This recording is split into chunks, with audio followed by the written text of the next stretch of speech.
Ngasisu mahaussagumna mayamgidamakta nungairaba Phunga Wari ama uduna lakjari. Wari asibu ibirakpi Kajal Khundrakpam. Wari asigi mamingna Thoibagi Nupi Lamket Lamhaibi. Ngalingay matamgi wari ni khungang amada Thoiba kauba nupa ama lairami. Thoiba yamna maram mokpa suba nomba kanba nupa amani. Thoibagi mama mapa asi thoibana sahi ama pharakpa matamda anaba amada laikannaba ngamdana laikiramde. Thoibabu makura amadi madomjana yokpirami. Thoibagi makura amadi madomja ado mamitta macha ama phauba uramde. Aduna Thoibabu yamna luna chana taubirami. Machada machadauna. Asumna Thoibado asum matamgi matung inna chawraklami. Makura amadi madomjagi thabakta Thoibana mateng pangba hauraklami. Asumna Thoiba sansenbagi thabak ama phanglami. Khungi sansing ado Thoibana selami. Sansenbagi khunjasingduna Thoibada sel kaya pibirami. Sel kaya phangbanina Thoibasu yamna haraujarami. Magi awamal phangjare khanduna Thoiba sansen badanatana lau sing matamdasu lauhon chatpa lauhon thangba lau lingba lau pengba kaya chatlami. Thabakta chilhau thiramde suba nomba kanba laikai miyamnasu Thoibabu yamna nungsibirami. Mama mapasu leitre kaya dawana hotnajaribano hairami. Asumna matam khara haukre Thoibado nongma makhoi khun lonabada migi lauhon phoiba chatlami. Thoibana ngarang tada amana aibu lauhon phoiba lakpiyu hairambadu karamba laufam oiraba jatno. Aibu mafam sidi kaya khangdene. Hoida tada du lakpa ngairage. Asi hairaduna phamduna lairami. Ngaihak lairaga Thoibabu lauhon phoiba lakpiyu hairamba nupa ado laklami. Nupa aduna Thoibadubu laklaba jatla. Ngarang aina nganta lau lauhon phoigadaba yamna lay haikibani. Laklaba jatla. Asi haiduna yengduna laklami. Thoibana kaurai. Tada ai sida laire. Tada somda. O Thoiba nang aduda lairabra. Fare nang nganna lakpa. Adudi lao mangda uriba laufam asini lauhon phoiru lao. Asi hairaga Thoibabu uraklami. Asumna Thoiba nupa aduga lauhon asum phoirami. Asum phoirakpana nungthil matam oiraklami. Nupa aduna matam sidi yamna thenglam ledana chak thinba lakhiroidaba jatla. Thoiba nangbu chak lamdribro. Matam se yamna thengine. Lao karasi lao ada khongnang pambi ama lairibase asigi makhongda ngaihak potharurasi. Thoibana hoi tada asi haiduna makoyani lauhon phoirambadu toklaga labuktagi kakhalakle. Ngaihak Thoiba amadi nupa aduga pothaduna lairingai senu chakyom ama pairaduna noktuna laklami. Madu ubada nupa aduna senu si lakdi laidana.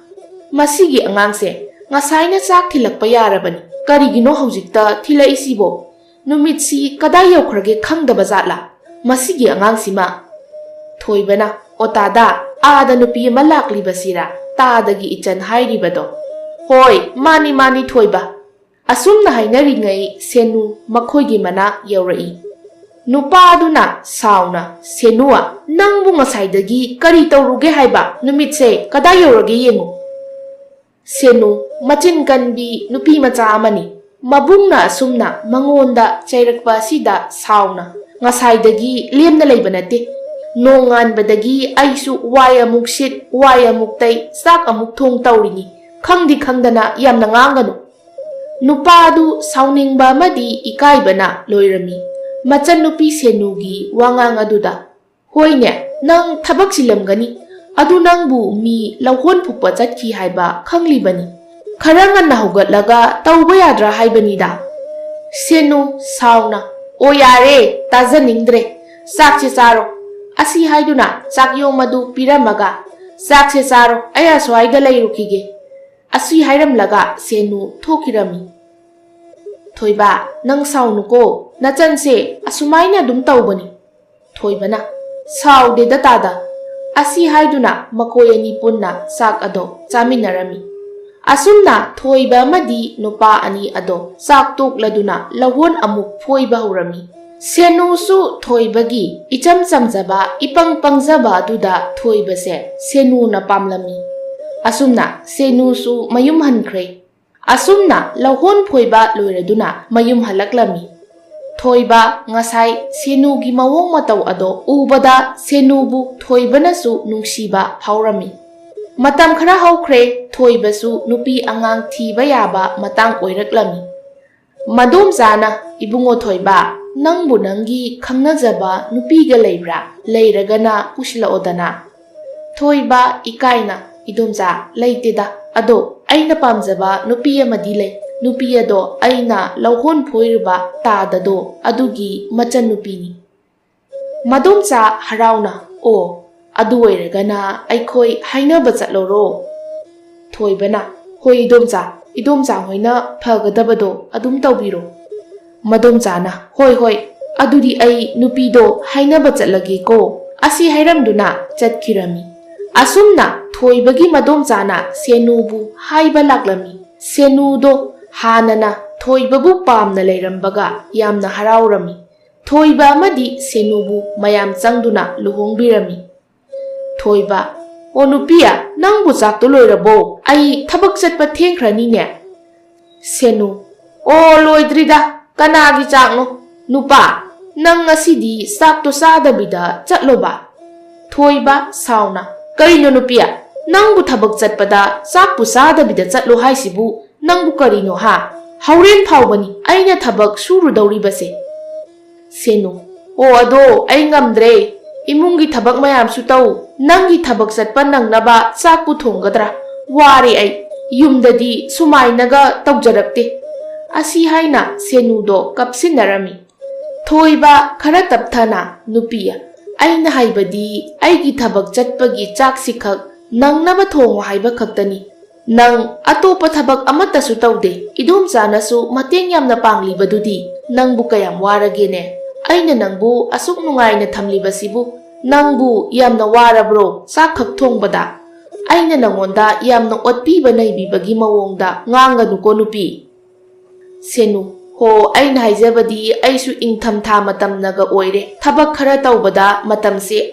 ꯍꯦꯛꯇ ꯌꯧꯏ ꯑꯗꯨꯅ ꯏꯗꯣꯝꯆꯥꯁꯤꯁꯨ ꯆꯥꯛꯇꯣ ꯈꯔ ꯊꯣꯡꯕꯤꯕ ꯌꯥꯔꯤꯅꯤ ꯏꯗꯣꯝꯆꯥꯁꯤꯁꯨ ꯆꯥꯅꯤꯗ ꯈꯪꯏ ꯆꯥꯛ ꯊꯣꯡꯒꯅꯤ ꯍꯥꯏꯕꯗꯤ ꯅꯣꯡꯃꯇ ꯈꯪꯗꯦꯅꯦ ꯊꯣꯏꯕ ꯁꯥꯎꯅ ꯃꯥꯒꯤ ꯅꯨꯄꯤꯕꯨ ꯐꯨꯙꯔꯛꯏ ꯅꯪꯅ ꯑꯗꯨꯃꯥꯏꯅ ꯍꯥꯏꯕ ꯌꯥꯕ꯭ꯔꯥ ꯏꯗꯣꯝꯆꯥꯗ ꯏꯗꯣꯝꯆꯥ ꯑꯃꯗꯤ ꯏꯈꯨꯔꯥꯁꯦ ꯑꯩꯕꯨ ꯆꯥꯎꯅꯕ ꯍꯣꯠꯅꯕꯗ ꯋꯥꯖꯔꯛꯂꯕꯅꯤ ꯑꯍꯜ ꯑꯣꯏꯔꯕ ꯏꯗꯣꯝꯆꯥ ꯑꯃꯗꯤ ꯏꯈꯨꯔꯥꯕꯨ ꯑꯩꯈꯣꯏꯅ ꯃꯈꯣꯏꯒꯤ ꯄꯦꯟꯅꯕ ꯁꯦꯕꯥ ꯇꯧꯒꯗꯕꯅꯤ ꯊꯣꯏꯕꯗꯣ ꯃꯥꯒꯤ ꯅꯨꯄꯤꯕꯨ ꯇꯞ ꯇꯥꯕ ꯃꯈꯩ ꯐꯨꯔꯝꯗꯨꯅ ꯊꯣꯡꯒꯥꯟꯗ ꯊꯣꯛꯈꯤꯔꯝꯃꯤ ꯁꯦꯅꯨ ꯀꯞꯂꯗꯨꯅ ꯑꯌꯣ ꯑꯁ ꯀꯔꯤꯅꯣ ꯑꯩꯕꯨ ꯃꯁꯤꯒꯤ ꯅꯨꯄꯥꯁꯤꯕꯨ ꯀꯗꯥꯏꯗꯒꯤ ꯊꯦꯡꯅꯔꯨꯔꯤꯕꯅꯣ ꯈꯪꯗꯦꯅꯦ ꯅꯍꯥꯋꯥꯏ ꯑꯩꯈꯣꯏ ꯇꯥꯗꯒ ꯂꯧꯍꯣꯟ ꯐꯣꯏꯕꯗꯗꯤ ꯋꯥꯒ ꯀꯌꯥ ꯉꯥꯡꯗꯕꯅꯤ ꯇꯨꯃꯤꯟꯅ ꯃꯣꯡ ꯍꯥꯗꯅ ꯄꯪꯇꯛ ꯁꯨꯗꯛ ꯇꯧꯏ ꯑꯗꯨꯒ ꯍꯧꯖꯤꯛꯅ ꯀꯔꯤꯅꯣ ꯑꯩꯕꯨ ꯁꯤꯔꯦꯃꯤ ꯃꯥꯅ ꯐꯨꯕꯗ ꯑꯩꯁꯦ ꯃꯗꯣꯝꯆꯥ ꯄꯥꯈꯠꯅ ꯏꯃꯨꯡꯗꯒꯤ ꯊꯣꯔꯛꯂꯝꯃꯤ ꯁꯦꯅꯨ ꯀꯩꯗꯧꯔꯦ ꯅꯪꯅ ꯃꯥꯡꯒꯣꯟꯁꯤꯗ ꯀꯞꯂꯤꯕꯗꯤ ꯁꯦꯅꯨ ꯁꯥꯎꯅ ꯑꯣ ꯌꯥꯔꯦ ꯍꯪꯕꯤꯔꯛꯂꯅꯨ ꯏꯗꯣꯝꯆꯥꯁꯨ ꯃꯉꯥꯏ ꯇꯥ ꯊꯣꯏꯕꯒꯤ ꯊꯕꯛ ꯆꯠꯄꯒꯤ ꯆꯥꯛꯇꯨꯗꯗꯤ ꯅꯪꯅꯕ ꯊꯣꯡꯕꯤꯕ ꯌꯥꯏ ꯏꯗꯣꯝꯆꯥꯁꯨ ꯅꯣꯡ ꯍꯦꯛ ꯉꯥꯟꯕꯗꯒꯤ ꯅꯨꯃꯤꯠ ꯍꯦꯛ ꯇꯥꯔ ꯐꯥꯎꯕ ꯏꯪꯈꯣꯜꯗ ꯑꯁꯨꯝ ꯂꯩ ꯀꯔꯤ ꯀꯥꯟꯗꯕꯗ ꯃꯗꯣꯝꯆꯥꯅ ꯀꯔꯤꯅꯣꯅꯦ ꯃꯧ ꯅꯪꯅ ꯍꯥꯏꯔꯤꯕꯗꯨꯕꯣ ꯑꯩꯕꯨ ꯑꯍꯜ ꯑꯃ ꯑꯣꯏꯕꯒꯤ ꯏꯪꯈꯣꯜ ꯀꯣꯏꯗꯨꯅ ꯏꯟꯁꯥꯡ ꯊꯥꯖꯤꯟꯗꯨꯅ ꯃꯇꯝ ꯃꯇꯝꯒꯤ ꯑꯦꯟꯁꯥꯡ ꯑꯗꯨꯝ ꯆꯥꯔꯤ ꯑꯩꯅ ꯋꯥꯠꯇꯅꯕ ꯇꯧꯔꯤ ꯑꯗꯨꯒ ꯅꯪꯅ ꯆꯥꯛꯈꯛ ꯊꯣꯡꯕꯁꯤꯒꯤꯔꯣ ꯅꯪꯅ ꯑꯁꯨꯛ ꯌꯥꯝꯅ ꯉꯥꯡꯂꯤꯕꯁꯦ ꯃꯁꯤꯗꯤꯅꯦ ꯃꯧ ꯑꯃ ꯑꯣꯏꯕꯒꯤ ꯃꯊꯧꯅꯤ ꯈꯪꯉꯨ ꯁꯦꯅꯨꯅ ꯌꯥꯔꯦ ꯅꯣꯏ ꯂꯣꯏꯅ ꯈꯪꯂꯕꯅꯤ ꯑꯩꯕꯨ ꯀꯔꯤ ꯅꯨꯡꯒꯤ ꯃꯐꯝꯁꯤꯗ ꯌꯨꯝ ꯄꯥꯜꯂꯛꯄꯅꯣ ꯑꯁꯤ ꯍꯥꯏꯔꯗꯨꯅ ꯁꯥꯎꯅ ꯏꯃꯨꯡꯗ ꯆꯪꯈꯤꯔꯝꯃꯤ ꯑꯁꯨꯝꯅ ꯊꯣꯏꯕ ꯑꯃꯗꯤ ꯁꯦꯅꯨ ꯃꯇꯝ ꯑꯌꯥꯝꯕꯗ ꯈꯠꯅꯗꯨꯅꯇ ꯂꯩꯔꯝꯃꯤ Thoibana haibadi Senudo magi nupi ama oibagi yumgi phisa lonsa tawduna yumda madumja hoiga phajana layo haibani adubu Senuna madu pamdabagi leikai koiduna lainingbagi makoyani toina khanarami Senu ngasidi kande awangi ine lei mohoida chatlukige chattaba kuire asi haina Senu prap prap mo ama oibagi sak ising thongani su khangde nongan baga mapuroi bagi ngarang thabak su bagi phanglakpa sel lupa manga leiba adu mana lupa ahum lauthoklami aduga lupa ani du thamlamduna chatkhirami Thoibana o nupi nangbu kadai leige mapanda mukta thora une ngarangi sida sel lupa manga thamlambani adu lupa ani khakta ngairamene lupa ahum adu nangbu leiramdre nangbu lowbro Madumsa thoraktuna Thoiba Senu di yumda leitene ngasaina thokrabani nangi sel mangi hairibaduna kadaida thamlambano ne Thoibana idomsa Senu dubu kadaida satkrino nongan bada sungaire aigi sel adudi ngarang aina thabak surubagi phanglakpa selni lupa manga pirakpani adubu lupa ani khak ngairami Senu naga lawbra hange tawbanida idomsa Madumsana o Senu du haren halaklaga hek hango kadai da bujat krino khangdene masu ayuksida Thoiba magi nupigi matawsida yamna sauninglami Senu do handa halakisanu ma khangni asi haina singduna thabakka chattaba makhai ngairami somdana Senu leikaigi magumba maukaya ama punsilladuna wathi nganglami Senuna o inya aikhoigidi as noina di khangoi ko aigi nupa madomsa makura loina makhek aiga amata yanade haujik shune aine masak singdo amata hek uningdabagi aigi nupana ngarang thabak surubagi phanglakpa sel lupa humse puduna ai saning ba sarurage haina thoraklabani kaidawni yumda suru naiduna leidana leikaigi nupiyaduna Senua Nangi nupagi sel lawridudi hauren mana khanglaklaga phubiroidra nangbu lawge su hairaga lawba yadro nangi nupa Thoibado yamnadi phadi phabani suba nombana kalliba nangbu manadi nungainadi thambani he Senua aikhoidabu noigi nupa sigumba se thoktabagi wani sum isana suraga leirabani Senua nangdi naraibak thambal satlabagumbani nupa phaba phangba kaise asi haiduna makhoi nokminarami Senuna inye kadaidagi nupa phabanu madomsa makura hoigi takhali aigidi nongmata khanbide aina harurabasu madi aingonda tani nganglibase leikaigi nupi aduna o adudi masu nangi michanga changbidre natene mabu phanadi phabani he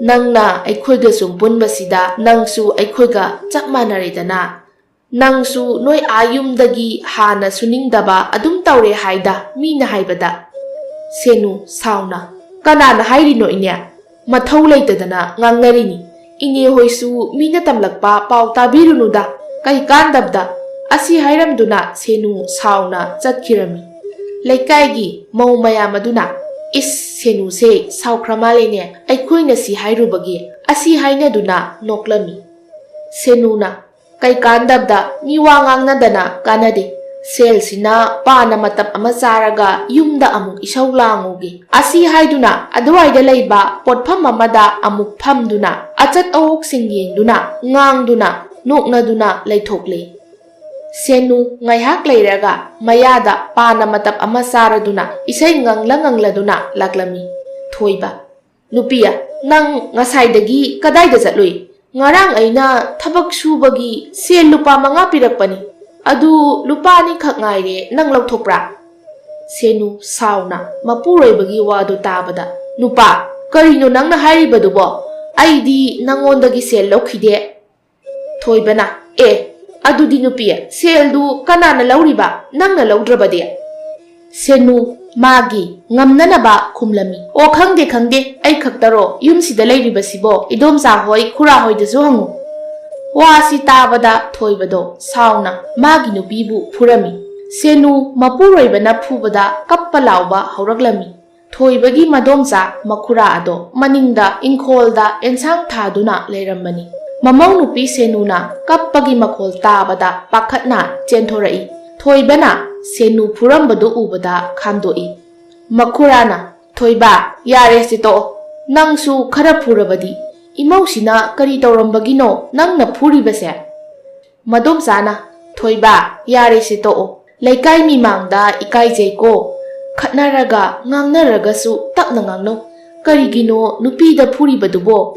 ꯐꯖꯅ ꯍꯥꯏꯅꯧꯅꯦ ꯅꯪꯕꯣ꯫ ꯁꯦꯅꯨꯅ ꯏꯗꯣꯝꯆꯥꯁꯨꯅꯤ, ꯐꯨꯕ ꯂꯣꯏꯒꯩ ꯂꯣꯏꯔꯀꯥꯟꯗ ꯊꯣꯔꯛꯂꯒ ꯑꯐꯕꯒ ꯁꯥꯕꯤꯔꯅꯨ꯫ ꯃꯈꯨꯔꯥꯅ 이해 ꯃꯧ ꯅꯪꯕꯨ ꯀꯔꯤꯅꯣꯅꯦ, ꯑꯩꯈꯣꯏꯗꯤ ꯅꯪꯕꯨ ꯊꯣꯏꯕꯅ ꯐꯨꯏ ꯍꯥꯏꯕꯁꯦ ꯈꯪꯗꯦꯅꯦ, ꯉꯁꯥꯏꯗꯒꯤ ꯃꯅꯤꯡꯗ ꯏꯪꯈꯣꯜꯗ ꯀꯣꯕꯤ ꯆꯥꯔ ꯊꯥꯗꯨꯅ ꯂꯩꯅꯦ, ꯅꯣꯏ ꯑꯅꯤ ꯈꯠꯅꯕꯒꯤ ꯃꯈꯣꯜ ꯇꯥꯕꯗ ꯆꯦꯟꯊꯣꯔꯛꯂꯤꯕꯅꯤ, ꯑꯗꯨꯒ ꯀꯔꯤꯅꯣ ꯅꯪꯅ ꯍꯥꯏꯔꯤꯕꯗꯨꯕꯣ?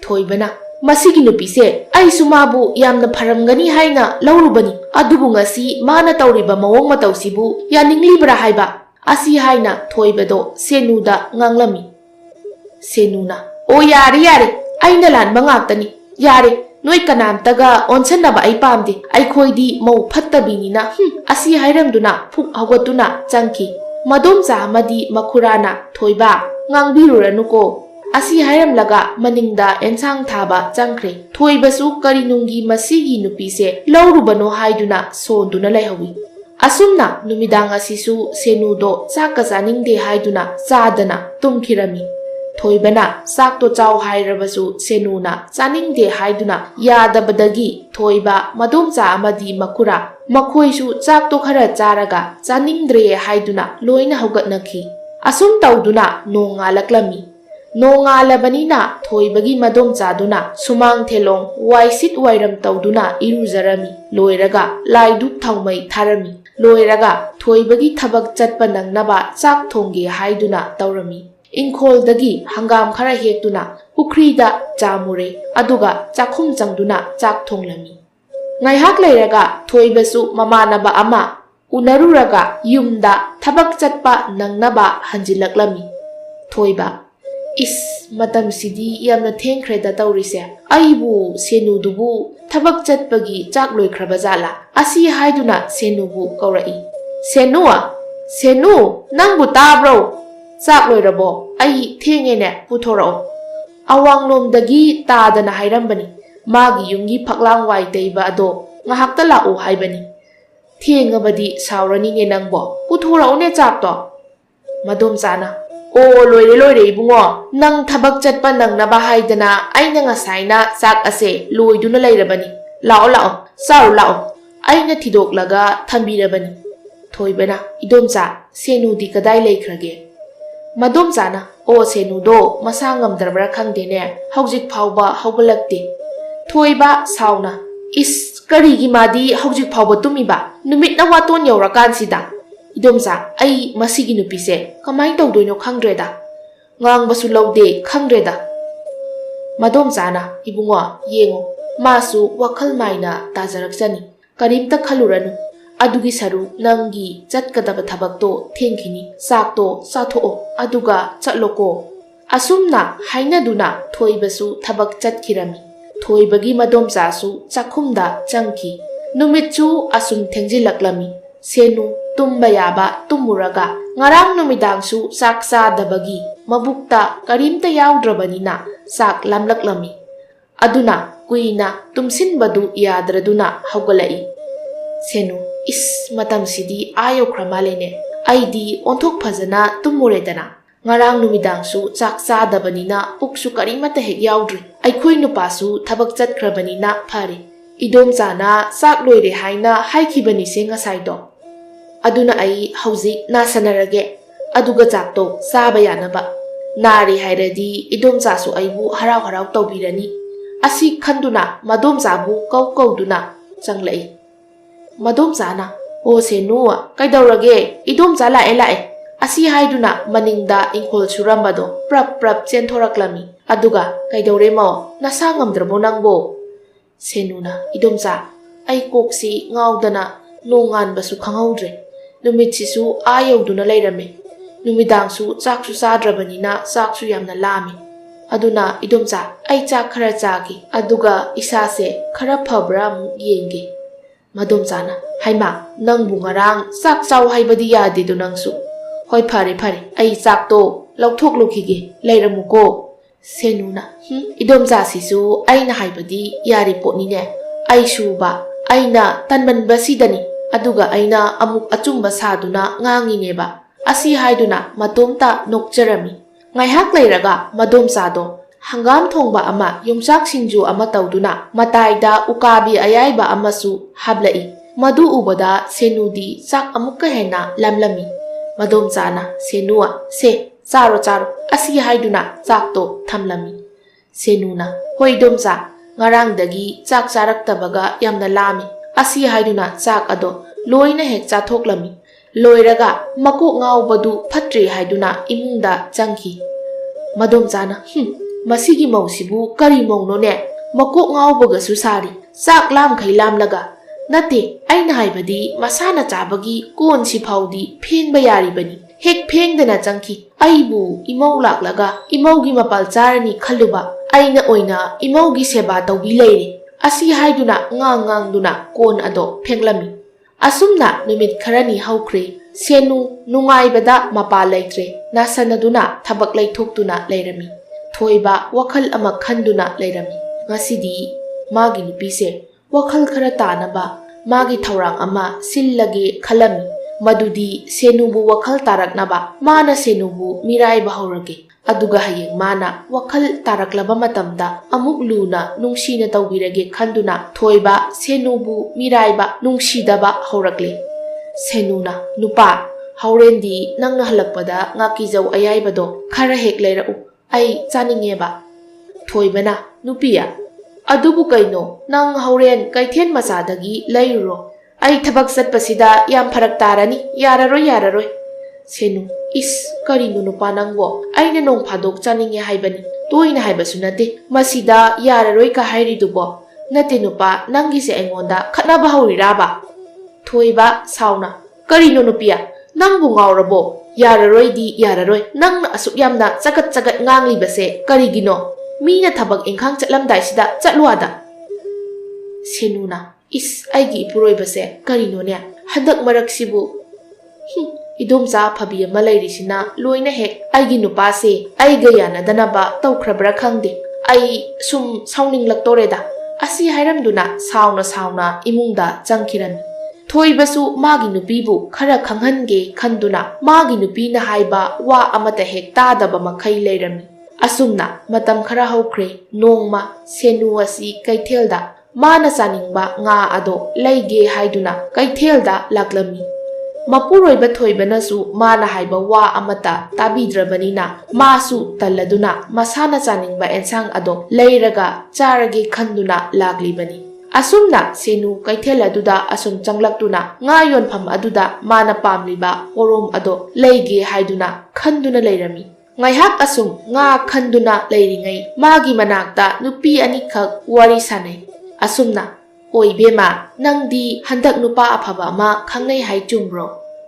Nupi aduna ho inge khangnai ye mabuka phakrajani ko adubu nupa aduda ai leibadi yaroi aduna thawai yamna nungaiteda. Atopa nupi aduna kaidorage nupa duk phabadubo nupa du magi nupi leikhidre haidaine. Nupi amana hoi leikhidre haibani. Aduna nupa se magi awa nungai tathok tasin tawpham leitrabajani aduna masa ani duga yamna warabajani da ini. Nupi aduna adu oiradi nupa dusu suba nomba kali nang mangonda leirodana nang su naraibak thidana nupa ngana leikhidre nupa dusu magi nupi leikhidre nakoyani suba nomba kallaga loire mi nangangnaba wa taruno ibema. Mi kharadi magi nupa aduk yamna phariba nupado suba nomba kaliba nupadugi nupi phattaba yamna leikrajani. Mapuroibadugi thabak chatpagi chak phauba thongningdaba phururabasu hekta ongkhattana chabi imungi mi kanamata tinaba yadabi yamna leida. Ado noyanidi adusu oire yam nungaina leidore kaino. Asi haiduna nupi anido nokminarami. Ngasaidagi sanariba wari adu tabada senu sauningbana loirami. Aduga magi mathausu natana mathau saduna masaksu khanghnadaba nupi anidugi manakta changlaklaga khatnaba haurami. Senuna oine amadi iche ai wa amata haijage ine hoina ngasaidagi sanariba warido taba yadre kari wari no adubo wari sanafam irei leitabadawna swaisida sanaribadubo nupi aniduna kari no nei bema nangna prap changlaklaga sida isau amuk langbiribadubo nangbu khara ngawbro wari asi taraga nangbu panba yawbro nangbu nangi nupaga saunabro nangna saufam irei leitabadawna sida changlaklaga saurisibo asi haiduna makoi nupi ani ado noklami. Senu sauna mangonda panba yawbro kaina hairakpaduda madi magi nupa thoibaga haujik saunaribanina sauningladuna senudu nupi aduda phurui. Nupi atopa adusu senuna nupi amadubu phubaduda manasu senugi masamphoi makoi ahum ngayon phamaduda phunarai. Senubu nupi ani aduna tap taba makai phubirami. Makoi ahum phunabadu ubada manak adwaida nga leiramba mi mayam ama chensilaktuna makoi ahumbu khamtoklami. Senudu masam mana ipapha sauna ngaga amata leidana mayumda hankirami. Senu sauna khangni masi pumnamak ase idomcha aphabi sabiduna insan dana aigi nupana aibu mirai hanbani khangni ngasi asi haiduna sauna mayumda halaktuna sumangdagi laktuna madomcha bu kaurai. Idomcha madomcha maningda ensang makhong somduna leirambani. Senuna kaubadu tabada pakhatna chentorai. Mawa kaidawre haibano nangbo nangna adu kana lauridubo. Senuna aphabi sabirano idomcha na aigi nupada insinduna aiga yanadanaba siliba natro. Madomcha sauna mawa karino nangna hairibadubo aina thoibada nangna khananaba karisu insindene nangna nabuk aduk yamna phatribadubu karigino noibu ichadawna khalibani aidi aduga nangna adugumba kadaidagi wakhalno nangbo. Senuna idomjana phanamak aphabi saduna su yaroi haujikti kanararoi asi hairanduna changkhirami. Madomjana khangdreda aidi aigi imau senuse ichadawna nungsibani ado mana khalibase karino ai khangdre masibu karam kanda wakhalga taraktoijano khangdre. Ngaihak leiraga thoibasu mayumda halaklami. Thoiba halaktuna magi kada changlakpada senudo isaw sawna leirambadu uribani. Adubu thoiba senuda kaidawrage hangde. Senubu matam khara wakhal mana tawribasingse lale haibado khangjadri phawbadi khanduna thoiba wa kari mata nganglamde. Sak chathoklaga tuminna tumkhirami. Senu magi nupada sauningna yenglaga khali masigi nupase kari nupano aina thawai asuk nungaitana leirasi phawba hek hangbide asi hairamduna masu tumkhirami. Asumna nongaladuna thoiba haugatlami aduga hanagi madawgumna thabak adumak chatkhi aduga senuna maga manaba mau lamket lamhaibi khara leiribadugi manakta masu chatkhi. Aduga makoi punduna laikai asigi mi kanana kaidawba kari tawba haina wari sanaduna noknaduna leirami. Numidang taraga mayumda halaktuna amuk madomchada khanaba hawi. Asigumba senugi matawsida madomcha amadi makurasu tallabani. Adubu mau lamket lamhaibiga manaba haunade khanduna makoi senuga manaramde. Senuna khatnaba haurabasu makoi tumina leithoi. Asigumba matawsida hena senudo madomcha amadi makurabu sauningba helami. Adubu makoina tumina leirabanina ma matomta ngangba adu talladuna hektamak tokjaki.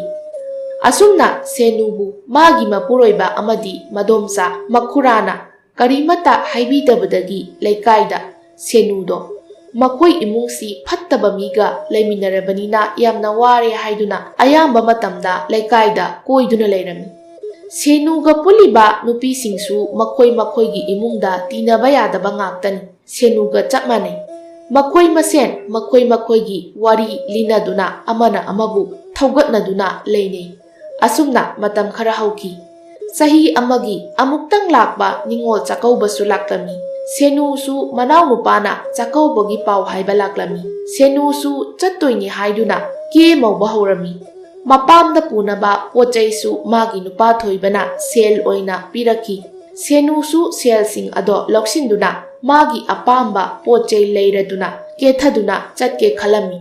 Aduga magi mamanabisingdasu magi apamba kaya hainaduna makhoi punna hiyanggaigi ningol chakauba ngainaki. Asumna khanduna leirakpana ningol chakauba yaurakladuna mipum khudingmak mahai chakauba chatnarami. Senudu mapamda ningol chakauba chatlami. Lambida matay manaw ama kaithel machada chakaubagi haira ahau athum kaya magi nupina punaba laibiduna leirami. Senusu mapamda chakauba chatpagi masu kaithel-dagi pochei khara leikhige haiduna changlakpani.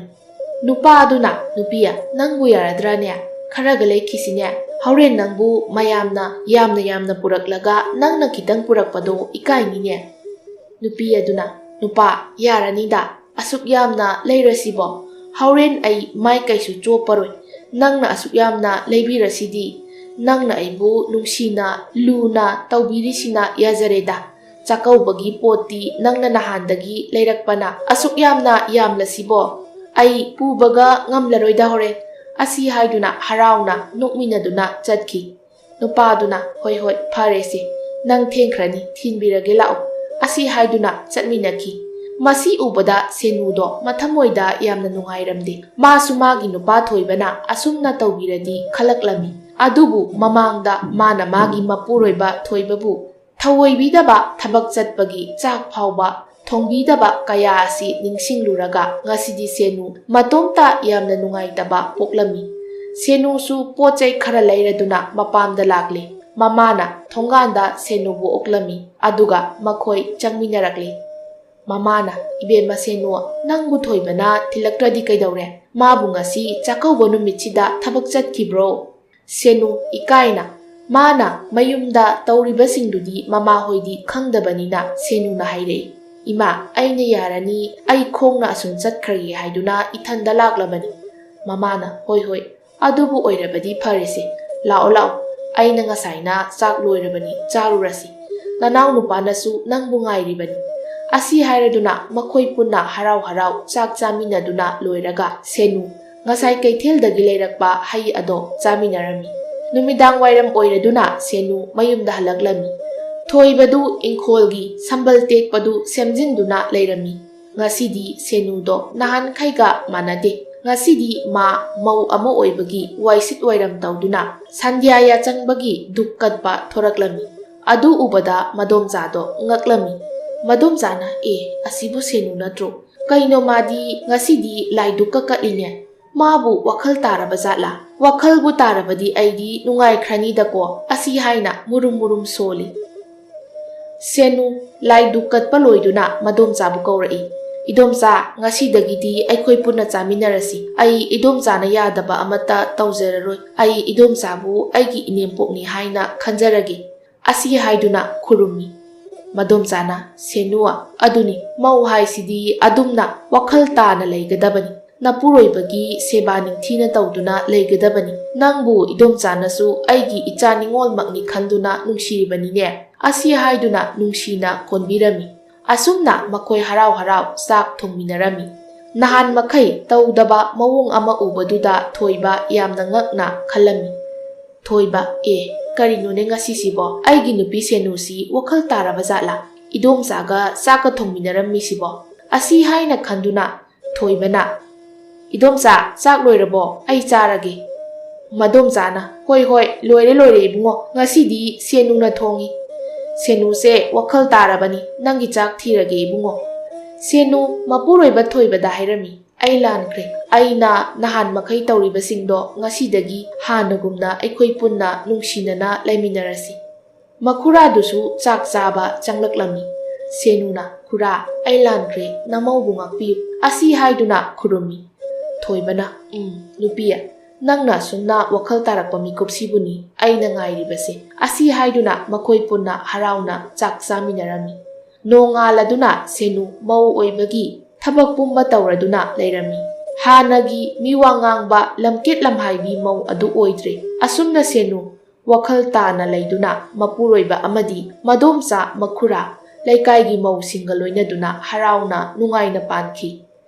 ꯈꯨꯟꯗꯨꯒꯤ ꯆꯥꯎꯈꯠꯄ ꯌꯥꯅꯕ ꯊꯕꯛ ꯊꯧꯔꯝ ꯀꯌꯥ ꯇꯧꯗꯨꯅ ꯂꯩꯀꯥꯏꯒꯤ ꯅꯨꯄꯤꯁꯤꯡꯗ ꯁꯦꯟꯊꯣꯛ ꯂꯝꯕꯤ ꯀꯌꯥ ꯄꯤꯕꯤꯗꯨꯅ ꯂꯩꯀꯥꯏ ꯑꯁꯤꯕꯨ ꯆꯥꯎꯈꯠꯅꯕ ꯍꯣꯠꯅꯔꯝꯃꯤ꯫ ꯂꯩꯀꯥꯏꯅ ꯊꯣꯏꯕ ꯑꯃꯗꯤ ꯁꯦꯅꯨꯕꯨ ꯌꯥꯝꯅ ꯅꯨꯡꯁꯤꯕꯤꯗꯨꯅ ꯃꯈꯣꯏ ꯄꯨꯟꯅ ꯍꯔꯥꯎꯅ ꯅꯨꯡꯉꯥꯏꯅ ꯂꯩꯃꯤꯟꯅꯈꯤ꯫